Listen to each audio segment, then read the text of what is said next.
আলহামদুলিল্লাহ, বেসরকারিভাবে কোরিয়ায় যাওয়ার গল্প। আসসালামু আলাইকুম। স্মার্ট টেকনিক্যাল ইনস্টিটিউটের পক্ষ থেকে সকলকে স্বাগতম।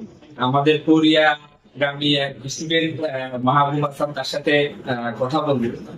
তার স্বপ্ন ছিল কোরিয়ায় যাওয়া এবং তার পরিপ্রেক্ষিতে সে আমাদের এখানে ট্রেনিং নিতে আসে এবং ট্রেনিং নেওয়ার পরে সে তুমি প্র্যাকটিক্যালে ওয়েল্ডিং এর ট্রেনিং নিয়ে ডেলিকেট ফেস করে এবং তার নিজের দক্ষতার উপর সে আজকে তার স্বপ্নকে অর্জন করতে সক্ষম হয়েছে। এবং তো আমরা মাহবুবের কাছে শুনবো যে আমাদের স্মার্ট টেকনিক্যাল ইনস্টিটিউটে আসার যে গল্পটা, কিভাবে তুমি আমাদের এখানে আসলা এবং আমাদের এই জায়গার ওয়েল্ডিংটা শিখে মানে আমরা কেমন তোমাকে কাজটা শিখাইতে পারছি এবং শিখে তুমি বাস্তব জীবনে কেমন আগাইতে পারছো, আমাদের অ্যাডভাইস এবং বিষয়।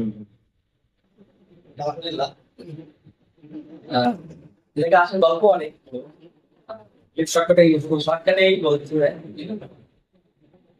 প্রথমে বলবো যে এখানে যে ছাত্র আছে তারা আসলে অনেক সময় করতে হয়, অনেক ভালো। আর কাজ শেখানোর বিষয়ে কাজ এমনভাবে শেখায় এরকম ট্রেনিং সেন্টার যে ছাত্ররা তারা আমি এর আগে দেখি আচার আচরণ দেখছি, তারা কিভাবে আচার করেন। একটা ওয়েল্ডিং শিখাচ্ছে, ওয়েল্ডিং এর টিচার তার আচার এখানে কেমন হবে, এটা পুরো ভিন্ন একেবারে। মানে বলতে গেলে আকাশ আর জমিন এত পার্থক্য এরকম। মানে আমাদের স্টুডেন্টরা মানে টিচার তোমাকে সেইভাবে গাইডলাইন করে এবং এভাবে শিখাইছে, আর যত সময় না পারছি তত সময় শিখাইছে। আর শেষ পর্যন্ত যে কাজ হয়েছে আমরা এখানে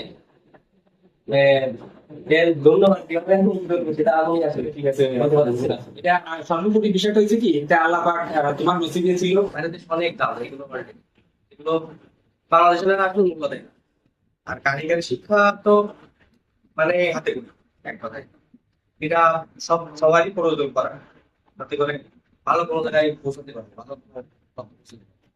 আর ধন্যবাদ আবারও স্মার্ট টেকনিক্যাল সেন্টারকে